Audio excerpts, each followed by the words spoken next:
Olá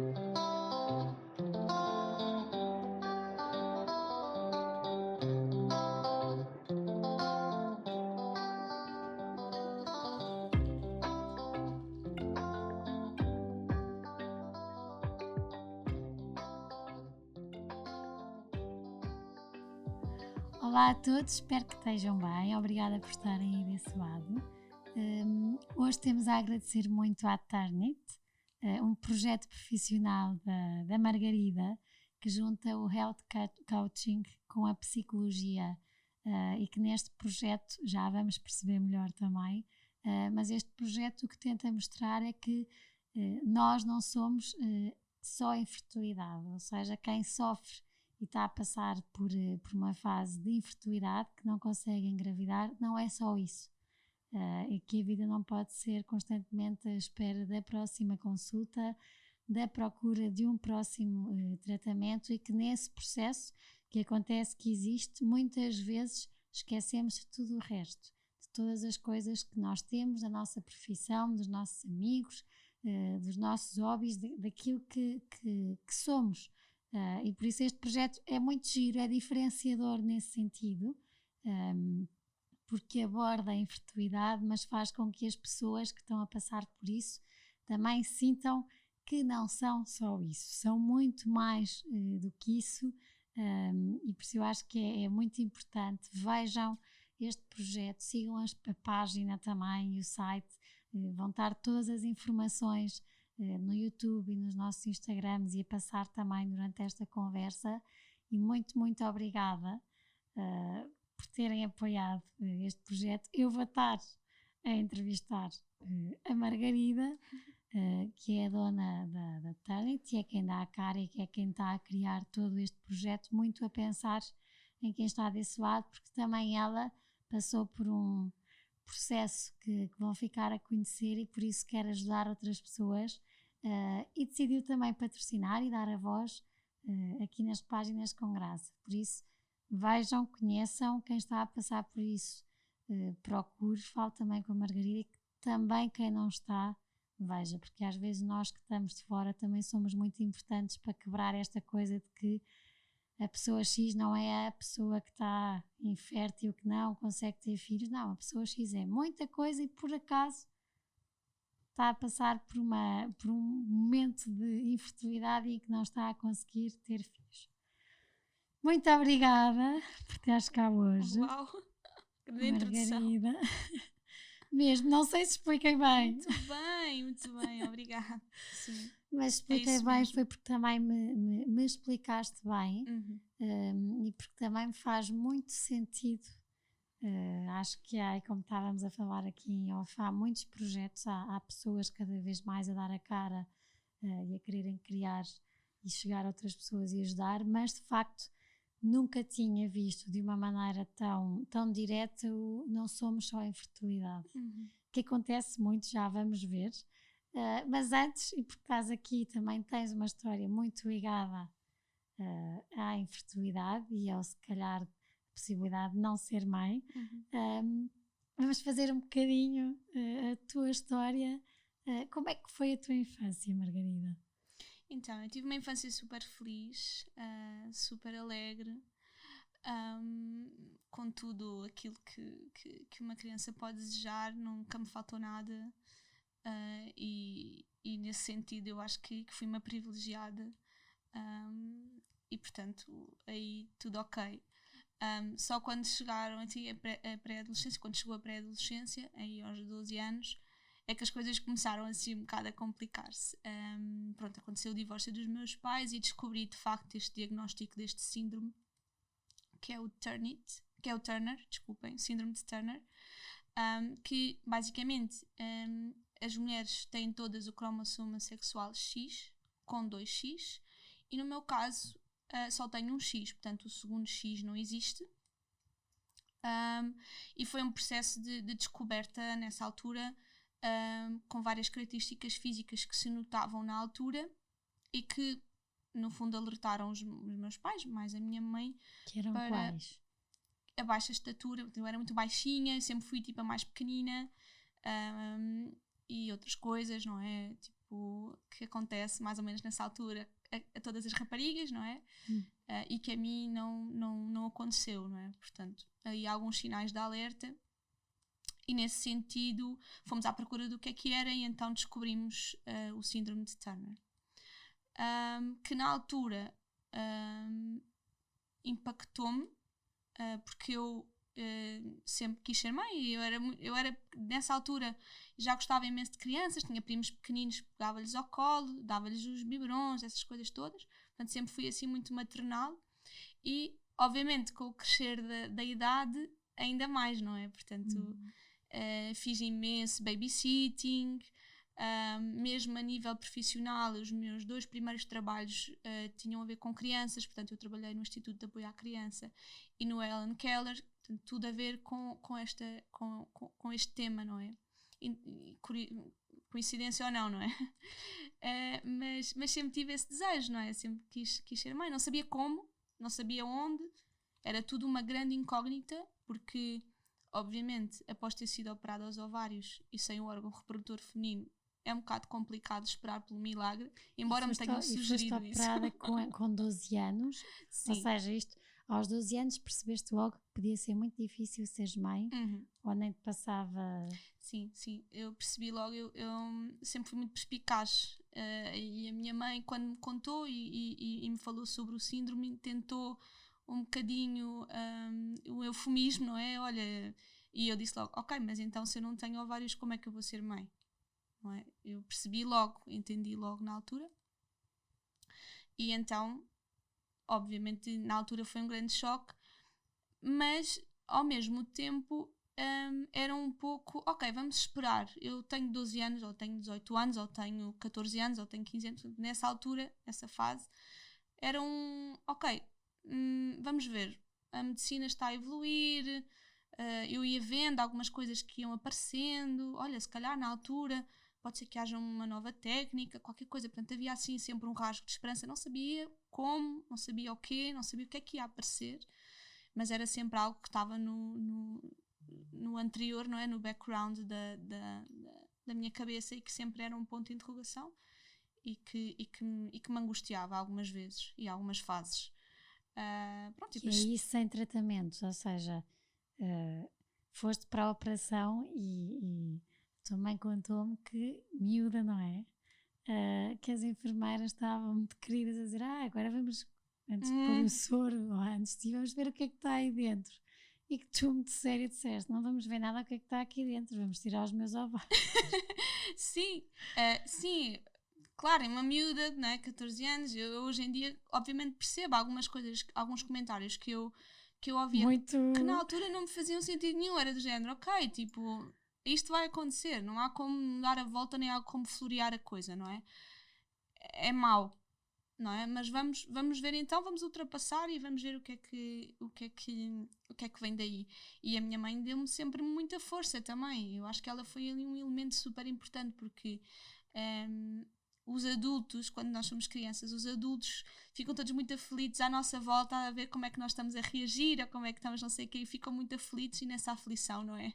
É engraçado porque hoje em dia que tenho um filho ainda por cima, noto isso, não é? Quer dizer, a pessoa fica assim um bocado, ai Jesus, não é? Qualquer coisa assim. Sofremos mais do que eles, não é? E eu estava, no fundo, ok, realmente isto está-me a acontecer, é mau, mas eu ainda tenho a minha vida toda pela frente, graças a Deus, e vamos ver o que é que vem aí, eu tinha muita esperança, sempre tive, tinha muita fé, tinha muita esperança, portanto, ia levando a coisa mais ou menos com alguma leveza.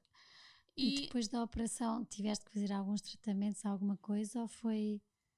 No síndrome de Turner, há que fazer sempre... portanto, a terapia de substituição feminina, porque os caracteres femininos só acontecem após a tomada dessa hormona, que é no fundo uma pílula comum, e a hormona de crescimento. Porquê? Porque a mim, especialmente, a baixa estatura era uma coisa que se notava, e se eu não tivesse tomado a hormona, não tinha crescido, não é? Não tinha em altura. E era tudo remédios ou... Não. A hormona de crescimento faz-se através de uma caneta injetável como as dos diabetes, por exemplo. E, portanto, desde os 12 até aos meus 17, 18, tive que fazer essa hormona. Mas é engraçado porque eu tinha uma malinha que era que levava lá gelo dentro, porque aquilo não tinha que estar no frio, e então eu levava sempre a malinha atrás de mim para tudo, para os campos de férias. Eu fazia cantil, e então eu fiz campos de férias do cantil com aquilo atrás. Pronto, ia para todo o lado com aquilo atrás, não é? Porque era diário, não podia esquecer, porque senão eu tinha muito foco do progresso, não é? Isto é muito engraçado, porque de facto, quando nós temos metas, mesmo a nível do desporto ou assim, de facto a pessoa quer continuar, e se vê que nós tínhamos uma parede em que íamos pondo os tracinhos de eu a crescer. Eu e a minha irmã íamos pondo tipo assim, a minha irmã mais por arrasto, não é? Mas eu tipo um bocado para ver o progresso, e era giríssimo quando eu de repente tinha tipo um tracinho mais acima e dizia, aqui está mais um bocadinho acima, e depois outra vez, olha, mais um tracinho acima, e via, e depois de repente desde o primeiro até agora já foi isto tudo. E então isso motivava-me a que todos os dias eu fizesse aquilo, não é? Mas sempre incutiram em ti de teres a tua vida. Sim. Diz para todo lado. Sim. Mesmo que fosse com a caixinha. Isso, eu acho que se eu puder passar alguma coisa, eu acho que é isso, que é não se prendam por estas coisas, não se prendam por estas coisas. Eu tinha 14 anos e ia para a Alemanha, porque andava na escola alemã, ia para a Alemanha de férias, porque a minha mãe mandava, com 14 anos, mandava-me para uma família que ela tinha conhecido numa feira, que ela tinha uma loja de coisas didáticas, e conhecia lá pessoas. Olha, e se fizéssemos aqui um intercâmbio olha, vou levar aí a minha filha. E eu ia. Eu sempre fui assim um bocadinho de vamos, não vou. E eu acho que isso, no fundo, e essa preparação desde que eu era tão pequena, que me ajudou depois, quando eu estava a fazer de facto os tratamentos, não desistir. Porque muita gente muito próxima me dizia, tens a certeza, não sabes como é que o teu corpo vai reagir, e se ficares grávida e acontecer alguma coisa, e se te acontecer alguma coisa, não é? E às tantas eu dizia, eu não vou parar enquanto não me disserem que é mesmo impossível, que não dá. Eu não vou parar. E isso no dia que me disserem, de facto, e eu nunca ouvi isso, não é? Os médicos, eu fui aconselhada. Nunca ouviste? Que bom. De médicos, não é? Sim, mas de médicos, porque há casos em que há médicos que dizem, olha, desista porque não vai conseguir. Sim, tu não teres tido isso é ótimo. Não, eu tive médicos que me disseram alguns comentários infelizes, mas nunca tive ninguém que me tivesse dito para eu desistir a nível da medicina. Porque eu até perguntava, a minha pergunta era sempre, olha, há algum caso igual ao meu que tenha conseguido?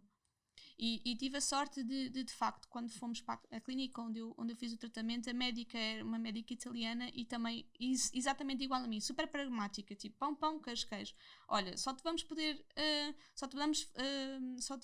inseminar um embrião, só vai dar isto assim, o teu tratamento vai ser a doação de óvulos porque não tens ovários, portanto, assim, tipo, seguimos em frente. E isso ajudou-me bastante. E é outra coisa que eu também quero deixar, que é, independentemente da procura dos tratamentos e tal, foquem-se na vossa equipa médica e deixem tudo neles, porque se sentirem confiança, claro que podem ir procurar segundas opiniões, mas quando encontrarem aquela pessoa, no meu caso, graças a Deus tive muita sorte de ter encontrado esta médica, mas também encontrei muita coisa, muitos maus profissionais, não é? Como há em todo lado, mas esta médica em específico, de facto, deu-me aquela confiança para dizer assim, ok, eu vou até ao fim do mundo, porque ela vai-me dizer quando não der, e não vai ter problemas em dizer-me na cara se alguma coisa tiver a correr mal, e que aconteceu no processo. Mas antes de chegar aí, estávamos nos 12. Sim. Antes de chegares aí, Sim. porque aos 12 apercebes-te que fazes a operação em que tiras os ovários e que vai ser muito difícil seres mãe. E nós depois temos a nossa adolescência, em que temos namorados, em que temos tudo. Isso era tema, ou seja, ou tu pensavas, não, só quando encontrar o tal é que isto tem que ser tema, ou sentias que tinha que ser tema, dizer, olha, há isto. Não, era um tema. Era um tema porque nunca quis. mal ou bem, não é? Eu tenho este feitio em que sou um bocado um livro aberto e gosto de falar, e se calhar vem da psicologia, mas sempre fui muito sincera e sempre fui muito aberta em relação a este assunto. E dava sempre aquele de, ok, se quiseres ter um percurso normal, do género, casas, engravidas e tens bebê, não vai ser comigo. Portanto, tens o caminho, este, que é o difícil. Se quiseres o caminho fácil, não sou eu. E está tudo bem. Está tudo ok. Eu nunca fiquei melindrada se alguém me quiser... Ou se calhar era uma forma de me proteger, talvez. De não ir até aquele ponto em que já não conseguia ultrapassar a situação. E então eu antecipava-me. E se calhar muitas vezes precipitei-me. Se calhar muitas vezes podia ter resguardado um bocadinho essa parte mais para mim, até ter a confiança de que a pessoa podia receber esta informação de uma forma mais respeitosa. No entanto, sim, eu sempre fui muito aberta em relação a isso, até porque já desde os 12 anos, não é? Que a pessoa já está um bocado preparada. Claro que nos primeiros anos não consegue falar. Eu não falava e tinha 12 anos. Ninguém à minha volta estava a passar por isso. Ninguém à minha volta percebia. Lá está a empatia, não é? E portanto não valia... Eu sentia... Vou para aqui Mais falar sobre Vera, estas... depois quando falavas com as tuas amigas, havia empatia ou também... Muitas delas ofereceram-me óvulos. Não faz mal. Olha, eu ofereço-te o meu óvulo e tu tens filhos meus. O que é que tu achas? Que aquela moda de, não é? De, não, agora... Pronto, não, eu não sei, é adolescente, não quer ter filhos ainda, não pensa nisso, não é? Não faz mal. Eu dou-te o meu óvulo e fica tudo bem, tu tens os meus filhos e eu assim não preciso de me preocupar com isso. Não, mas eu a nível de amizades sempre tive também muita sorte. E nunca te sentiste neste processo? Porque entretanto existe o Santiago, mas neste processo em que alguma vez sentiste menos mulheres... que isto te falas e riste e ainda bem, mas isto é uma coisa pesada. Para nós mulheres, eu tive do primeiro filho 6 meses para engravidar, tenho uma trompa entupida, tenho endometriose, e para mim aqueles 6 meses que não é nada, não é? Era o fim do mundo, e só pensava, meu Deus, não vou conseguir. Agora é leve, mas foi sempre leve. Nunca mexeu aí. Não, e sentimos, a mim faltava-me uma parte do meu corpo, não é? Uma parte que é a parte de reprodução e que significa, no fundo, não é? O ser mulher. E então, mas sim, eu sinto que estava resolvida com isso, mas é muito engraçado, porque há um episódio em que nós na psicologia, depois quando queremos enverdar para alguma especialidade, temos que fazer a nossa própria terapia. Isto é conhecido, não é? E então, quando eu estava a fazer a minha própria terapia, eu fiz terapia com psicodrama, em que é uma terapia individual, mas feita em grupo. Eu sempre adorei teatro, então aquilo tinha a ver também um bocado com a dramatização e com o teatro. E numa das primeiras sessões, a psicóloga, a diretora de psicodrama, pergunta, mas e porquê é que querem fazer, porquê é que estão aqui? E eu a dizer, não, quer dizer, é o meu percurso, não é? Eu fiz a psicologia, agora tenho que fazer a especialidade e por isso é que estou aqui. E de repente ela, ok, exercício, papel da mulher. E ali assim, ok, eu tenho aqui muita coisa para trabalhar. Tenho muita coisa para trabalhar. E aí descobri, de facto, e graças a Deus que eu fiz essa terapia durante 2 anos, resolvi muita coisa também a nível da adolescência, desses temas, e também muito do papel da mulher, porque de facto era uma coisa que eu achava que estava resolvida, e naquele momento, naquela pergunta, foi tipo, ok, não está nada resolvido, porque de facto sentes que falta uma parte. E a mim efetivamente faltava fisicamente, não é? Portanto, como é que se lida com isto, não é? Lidando. Mas sim, houve momentos muito difíceis. E foste tendo sempre colo? Sim. Sim, a minha família é o meu porto de abrigo. A minha família é o meu porto de abrigo. Tenho as minhas primas, que são incríveis. Minha irmã, minha mãe e meu pai. Incrível. E meus amigos também. E depois há um casamento.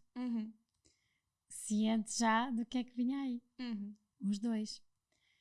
Esse caminho, eu acho que isto é que é importante agora para mais casais que nos estejam a ouvir. Tem que ser mesmo um caminho a 2. Tem, nem pode ser de outra maneira. Porque, no fundo, no fundo era eu muito que levava o Francisco, porquê? Porque no fundo, enquanto que eu, desde os meus 12 anos, que me estava a preparar para este momento, ninguém, assim, não há nada que te prepare para o momento exato, porque eu digo sempre isto, ok, eu aos 12 anos sabia que tinha este diagnóstico, mas aos 25, 26, quando eu comecei nisto de tentar, é que efetivamente a coisa aconteceu, não é? Portanto, aí tudo bem. Mas ao Francisco, no fundo, aquilo caiu-lhe no colo sem ele nunca ter nenhuma preparação. Então eu estava sempre naquela do está tudo bem, estás bem, precisas de parar, eu muito preocupada, porque no fundo, ok, estava-me a acontecer a mim, naquele momento, eu tinha as minhas coisas, tinha a parte física muito, os medicamentos, as hormonas que a pessoa toma são de outro mundo, quer dizer, aquilo é mexe imenso, mexe muito com o corpo, mexe muito com as emoções, portanto, ali a aguentar aquilo tudo, mas ao mesmo tempo o Francisco nunca tinha imaginado aquilo para a vida dele, não é? Nem nunca, nem para trás, nem, não é? Portanto, eu tive que sempre garantir que ele estava ok para continuarmos, porque lá está, se eu ia até ao final do mundo, ele se calhar havia ali um momento em que dizia, se calhar eu não quero ir até ao fim do mundo, especialmente quando nós tivemos uma fase em que ele teve que fazer mais exames a ele próprio, porque newsflash, os homens também têm que fazer muitos exames neste processo, em que ele às tantas dizia, isso somos os dois, e eu, calma, não, está tudo bem, tipo, não vai... Os homens têm muito mais resistência, não é? Sim. Não, e são bastante, assim, são também muito invasivos os exames, não é? E então, ele às tantas dizia, somos os dois. E então, nessa fase, eu tive que o levar um bocadinho também para garantir que estávamos os dois alinhados.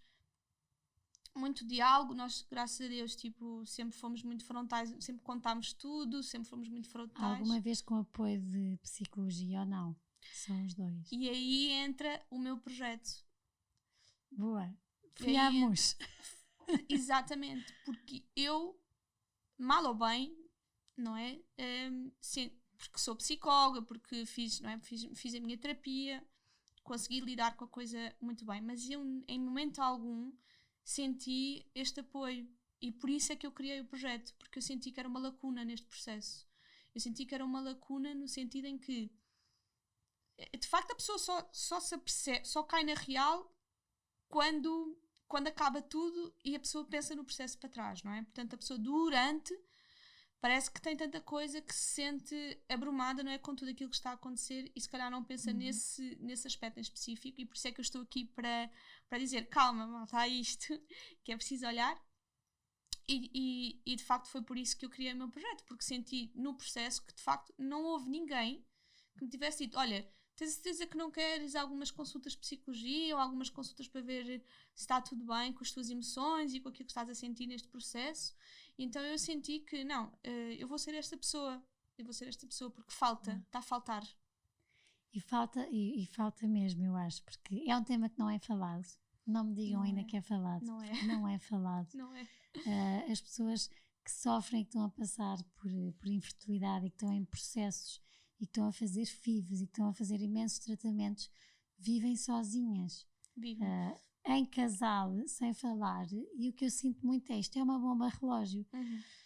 Porque, e tu melhor do que eu, agora has de me dizer, quando se entra nesses processos, tudo conta. A alimentação conta, não pode ser açúcar porque entra naquilo, o desporto conta, ou descansar, ou as caminhadas, ou ir fazer reiki, ou ir fazer, quer dizer, há um mundo de repente de coisas que podem fazer bem ao corpo, à alma, a tudo, para estarmos bem, mas é um mundo de coisas com investimento financeiro gigante, emocional. Eu nem tenho palavras para a parte emocional, só os dois. Só os dois, e o que eu sinto é que se calhar há uma terceira ou quarta pessoa, mas que são bem distantes, para não se aperceberem que aquela pessoa lá está, e ainda bem que existe o teu projeto, que aquela pessoa são os inférteis quase, agora eles já nem têm a vida, estão num processo a fazer uma FIV, então... Bora não chatear, bora não fazer perguntas, bora não sei o quê.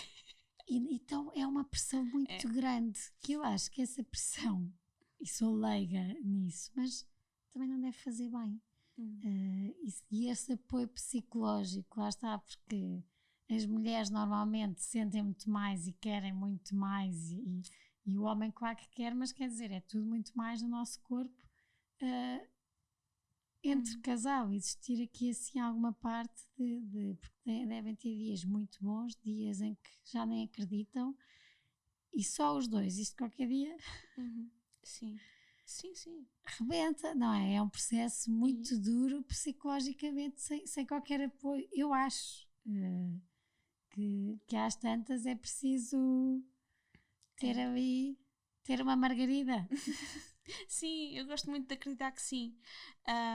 Existe informação sobre todos os tratamentos e mais alguns, existem muitos médicos a falar sobre as técnicas que utilizam, e isso só vai, a mim acontecia-me, não é? Isso só vai ligar o trigger da infertilidade. Ou seja, está ótimo, mas aquilo que eu quero é exatamente pegar em tudo o resto. Nessa parte que falavas, que é ok, pronto, esse é um processo que está a acontecer, ok, perfeito, estamos aqui para aprender sobre tudo isso, mas também para não nos esquecermos de nós próprios, não nos esquecermos que somos um filho, um tio, um irmão, um profissional, as nossas relações com o espiritual, com o dinheiro, com muita depois coisa. Há uma não é? FIV que não tem resultado. E o que é que fica? Exato. E projetos que ficam por realizar. E projetos. Se calhar eu até era uma ótima não sei quê, mas por causa da infertilidade deixei de o fazer porque não se pode, sei lá. E às tantas tudo aquilo que eu sonhava para mim, se calhar aos 25, 23, quando ainda não queria engravidar, não é? Não acontece por causa disto. E é uma pena, porque às tantas perdemos essas pessoas no caminho. E depois há outra coisa que é outra coisa que eu também insisto imenso, quando finalmente acontece uma gravidez, porque graças a Deus existem casos de sucesso, que pais são estes? São pais constipados, eu costumo lhes chamar constipados, porque estão tão abrumados com isto e com um processo tão difícil que às tantas chega o bebê aqui ainda por cima, não dorme, não come, é desafiante uma criança pequenina, e então, não é? Estamos a perpetuar o ciclo de não bem-estar. Eu não gosto de dizer mal-estar, eu gosto de dizer não bem-estar, não é? Não tiveram tão centrados na infertilidade que quando conseguiram, depois também quando o bebê nasce, eles é um bocadinho quase como os filhos, quando nascem e vão saindo para a universidade, vão saindo para outros sítios e o casal está assim, de repente querem dar a mão e já estão tão longe, porque eles foram tanto no meio que já é difícil e quase que têm que se voltar a conhecer, e é giro estás a dizer isso, porque de alguns processos que eu conheço, acontece muitas vezes isso de centra-se tudo tão naquele processo, que de repente o processo acontece, nasce o bebê, mas pelo meio há muita constipação, há muita coisa para ser tratada, mas de repente é um fim em que nasce um bebê que chora, que não dorme, e está ali tudo numa grande... é uma bíblia que mistura ali muita coisa, de um processo nada fácil, e que se calhar com um acompanhamento psicológico. Lá está, prepara-se isso de uma forma mais tranquila. Eu gosto de dizer isto, de tranquilidade, serenidade e empatia, outra vez. A empatia, e nesse processo, vocês eram preparados para pode chegar à altura em que não vai dar. Vocês não conseguem. Nós falávamos muito. Não vai dar. Eu e o Francisco falávamos muito sobre isso. Ele dizia-me: as viagens que nós vamos fazer, as coisas que nós vamos fazer, não vai ser incrível, não sei o quê, a nossa vida vai ser incrível. Não te preocupes, se não conseguires, já estás preparada para não acontecer, por isso vamos viver a vida. E vamos preparar este plano. Sentiam mesmo isso ou era uma coisa que diziam? Eu acho que sentíamos. Claro que a pessoa diz para acreditar naquilo, não é? Como é óbvio. Mas às tantas é fake it until you make it, não é? Às tantas a pessoa acredita naquilo e diz, olha, se calhar até não é uma má alternativa. Eu ainda por cima tinha uma tia-avó que também nunca teve filhos e infelizmente já não está entre nós, mas nunca teve filhos e ainda conheceu Santiago, graças a Deus, mas já não está entre nós.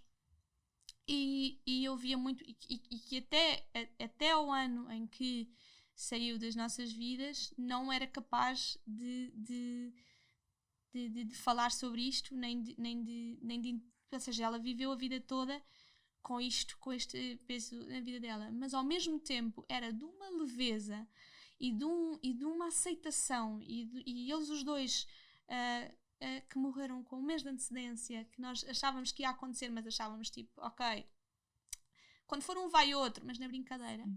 E eu vi isso acontecer.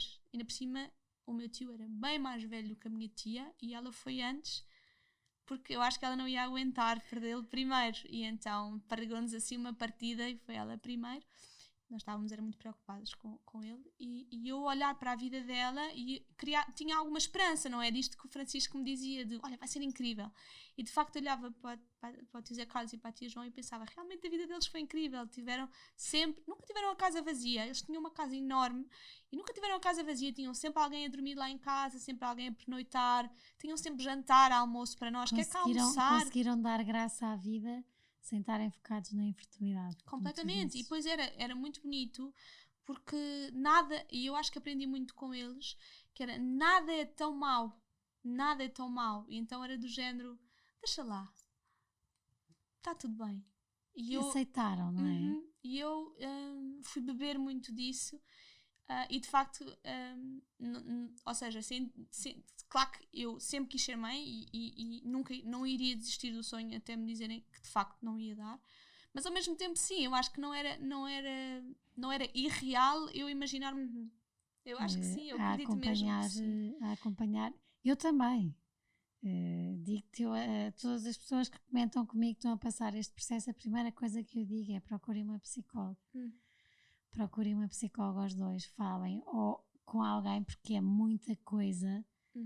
Vocês são duas pessoas comuns a lidar com tanta coisa pesada e tanta frustração e tanta ansiedade, que também não se podem focar só nisso, porque são muito mais. E se por acaso não conseguem, depois onde é que vocês estão? Onde é que cada um de vocês está? A identidade de cada um. E depois, enquanto casal, eu acho que adoro este teu projeto a sério, porque acho que vai suavizar muito a vida de muitas pessoas. Acho que é ótimo, porque tens a parte de ter passado por isso, de perceberes também, e estás de parabéns, Margarida. Primeiro porque da maneira leve que falas, mas sem fingir que foi tudo leve.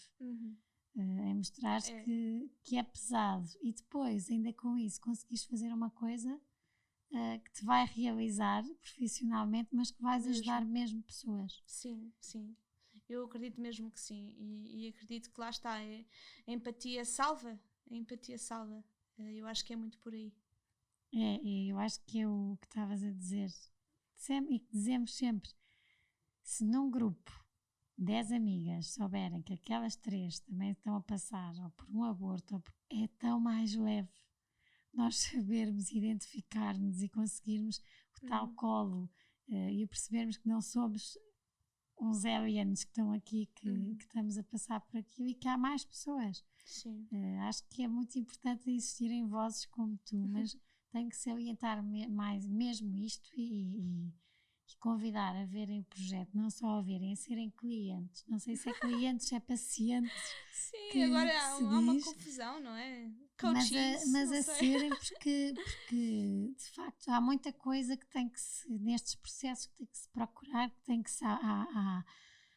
Cada um também encontra a sua maneira e o seu equilíbrio, mas este projeto que a Margarida tem, para mim, é essencial e devia existir em todas as clínicas, como também acho que nós, em miúdas, tu tiveste logo com esta doença que tirar os ovários, mas eu acho que nós, em miúdas, quando vamos à primeira consulta com a ginecologista, também nos devem dizer logo assim: olha, Vão estar uma vida para não engravidar, porque senão os vossos pais chateiam-se se chegarem grávidas aos 16 ou 17 e vão tomar a pílula. Mas percebam, Sim. se calhar isso não vai acontecer porque vocês não vão conseguir. E se não conseguirem, atenção que têm que ir por este e este caminho. Eu acho que é ir mudando as mentalidades, abrindo um bocadinho a realidade. Pode correr tudo bem, pode ser tudo cor-de-rosa, mas pode não ser tudo tão fácil e exige caminhos alternativos. Isso, caminhos alternativos, mas que estejam logo, que sejam logo vistos como normais. Para que depois, quando haja alguém ao lado que esteja a passar por isso, já é normal, porque desde miúda que já ouvi qualquer coisa daquilo. É isso mesmo. Parabéns. Obrigada. Vamos às últimas perguntas, o tempo voou. Mesmo. Não sei há quanto tempo é que estamos aqui. 1 hora. Qual é que foi um dos dias mais leve da tua vida? Mais leve? O dia que tive o Santiago. Estava no êxtase. Ainda por cima, foi programado, portanto eu sabia que ia tê-lo, não foi assim uma surpresa. Então eu ia super tipo, é isto. E ouvi música. E foi quando tive o Santiago. E o mais pesado, ou um dos mais pesados? Um dos mais pesados... eu acho que sim, foi o dia que a minha mãe me contou que eu tinha este síndrome, e também o divórcio dos meus pais. Também foi assim um dia pesado. A vida tem graça? Tem? Tu não tem? É lá que tem. Não, mas tem, eu acho que vale a pena. Obrigada, Margarida, de coração mesmo, porque acho que não tens noção da quantidade de mulheres, e não é só mulheres, de homens também, porque isto eu acho que tem que se ver que é uma coisa em casal. A mulher pode sofrer mais no corpo e ter mais estas questões de será que sou eu que estou a falhar, o meu papel de mulher enquanto mulher, será que... Mas tem que ser em casal, tem que ser uma coisa vivida muito a dois. Falem muito. E por isso também agora eu acho que ainda temos tempo, se quiseres dizer alguma coisa do teu projeto, alguma coisa a alguém também que esteja a passar por uma situação parecida com a tua, o microfone é teu.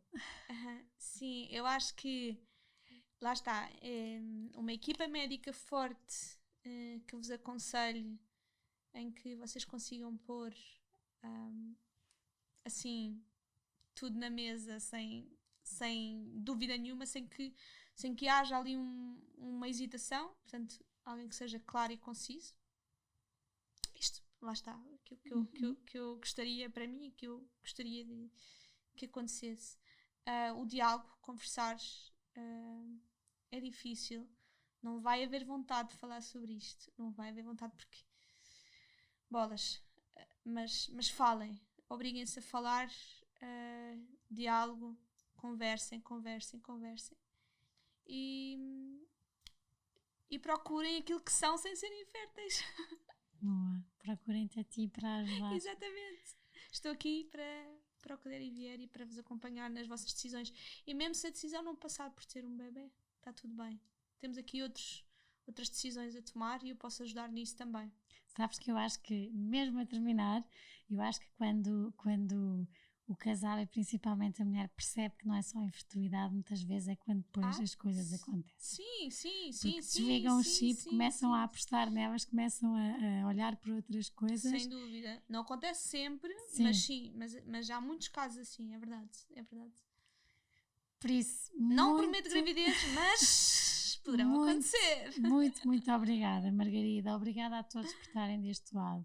Sigam a Ternite, procurem, falem, não tenham vergonha, quebrem tabus, porque isto só vos vai fazer bem a vocês, enquanto pessoas, enquanto casal, e a aceitarem que vocês não são só a infertilidade que estão a passar ou que estão a ter, são muito mais do que isso. E no meio destes processos que têm que acontecer, vocês têm que se focar também em vocês, em quem é que vocês são, e apostarem em vocês no meio desta aposta que vão fazer, que é de querer ter um filho. Não se esquecerem de vocês próprios, vejam este projeto, falem com a Margarida e qualquer coisa tenho a certeza que a Margarida vos vai ajudar. Obrigada por estarem desse lado, um beijinho, boa semana.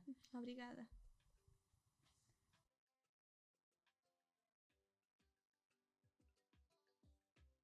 Obrigada por terem estado connosco até aqui. Para terem acesso a conteúdos exclusivos do podcast Páginas com Graça, como quem serão os convidados e saberem com antecedência, poderem fazer-lhes perguntas, terem acesso a conteúdos extra que vamos conversar e que vamos falar aqui, poderão ser patronos.